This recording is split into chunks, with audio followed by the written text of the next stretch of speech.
Hi, hey, great people. Thank you and welcome to Insight with Papimas. It's been quite a while. I've been up and about, and so I barely had time for our insight, but here we are.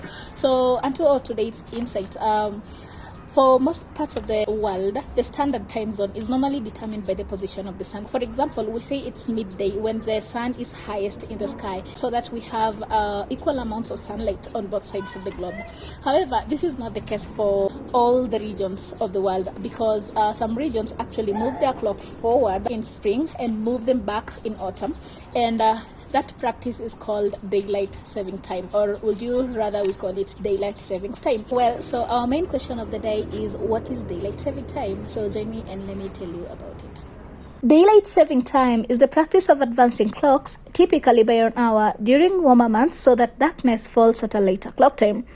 What happens is that clocks are set forward by an hour in spring, which is equivalent to springing forward, then later set back by an hour in autumn, also known as fall, which is equivalent to falling back so as to return to standard time. This means that there is a 23-hour day in late winter or early spring and a 125-hour day in autumn. In the US and Canada, for instance, DST begins on the second Sunday of March and ends on the first Sunday of November. It is observed by different regions of the world and happens at different times, not necessarily the second Sunday of March. Most parts of Europe observe it. Most of North America and parts of Asia around the Northern Hemisphere, as well as parts of South America and Oceania around the Southern Hemisphere, actively observe it. Arizona and Hawaii in the US are two states that do not observe DST because of fewer variations between winter and summer daylight hours. Consequently, they see no sense in saving times. So you will be interested to know, where did the whole idea stem from?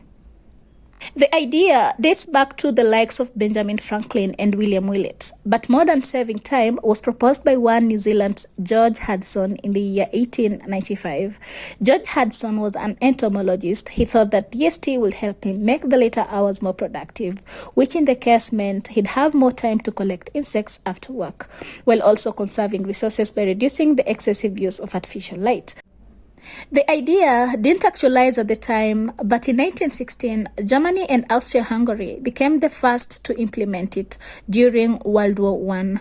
They aimed at using less electricity for lighting by adjusting the clocks forward, hence preserved coal, which they could instead use to power production towards the war efforts. The UK followed suit a month later, while the US adopted it in 1819. So is DST really worth it? DST was originally effective for saving energy. However, with technological advancements, not much energy is saved as people stay indoors and use equipment that consume lots of the energy, hence rendering the whole idea null. However, most regions, especially those farther from the tropics, fancy it, most especially because during such times the sun is out longer, and so they have more time to be out and explore in the evening. Lately, there have been serious discussions on the abolition of DST. In the US, for example, propositions for it include cons such as causing health hazards among citizens due to changes in sleep patterns. Sleep deprivation is believed to lead to less productivity among workers as well. The practice is also considered expensive due to lost opportunity costs. Oh, in case you don't know, or rather you didn't know, daylight saving time in the US this year began on March the 13th, which was on a Sunday. That is at 2 a.m. That is when the citizens in the US were asked to move their clocks forward by 1 hour.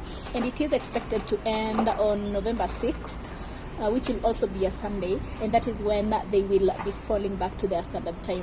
Do tell me what you think. Do you think daylight saving time is a good idea, or should it be abolished altogether? I normally say, Akul Kidar, it's bye for now.